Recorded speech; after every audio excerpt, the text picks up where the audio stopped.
பொதுவாக இட்லி தோசை செய்யும்போது அதுக்கு சைட் டிஷ்ஷாக நம்ம சட்னி இல்லை சாம்பார் தான் செய்வோம். இந்த ரெண்டுமே இருந்தாலும் இட்லி மிளகாய் பொடி இருந்தால் யாரும் இதை வேண்டாம்னு சொல்ல மாட்டாங்க.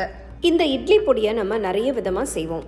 இந்த ரெசிபியை இன்னைக்கு ஆந்திரா ஸ்டைலில் எப்படி செய்யலாம்னு பார்க்கலாம் வாங்க. இது ஆந்திரா நல்ல காரம் பொடி. இந்த ரெசிபி செய்ய தேவையான பொருட்களை நான் இங்கே ரெடியாக எடுத்து வச்சுருக்கேன்.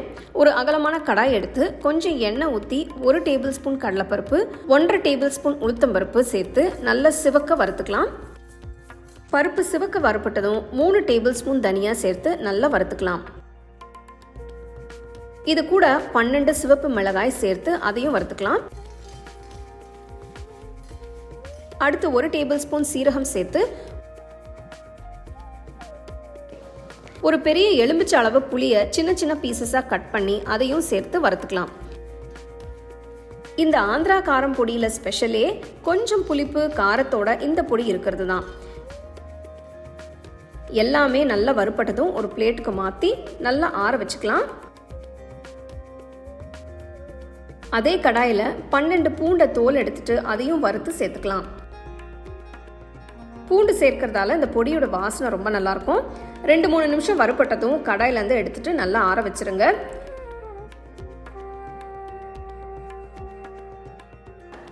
ஆறுனதும் லேசாக ஒரு தடவை இடித்து எடுத்துக்கலாம். வறுத்த பொருட்கள் எல்லாம் நல்லா ஆறிடுச்சு.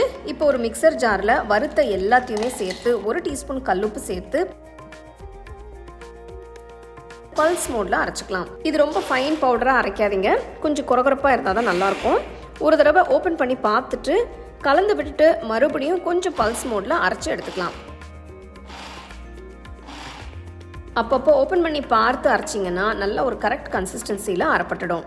சரியான கன்சிஸ்டன்சியில் காரம் பொடி ரெடி ஆகிடுச்சு. உப்பு டேஸ்ட் பார்த்துட்டு தேவைப்பட்டால் சேர்த்துக்கோங்க. பொடி அரைச்ச உடனே ஒரு ஏர்டைட் கண்டெய்னரில் போட்டு வச்சிட்டிங்கன்னா நல்லா ஃப்ரெஷ்ஷாக இருக்கும். எப்பப்போ தேவையோ அப்போ எடுத்து யூஸ் பண்ணிக்கலாம்.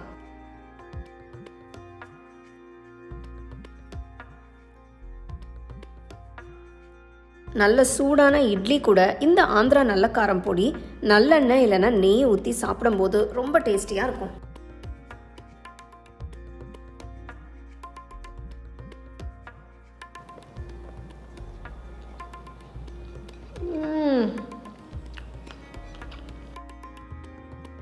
உங்களுக்கு இந்த ரெசிபி பிடிச்சிருந்தா லைக் பண்ணி ஷேர் பண்ணி ஹோம் குக்கிங் தமிழ் சேனலுக்கு சப்ஸ்கிரைப் பண்ணுங்க.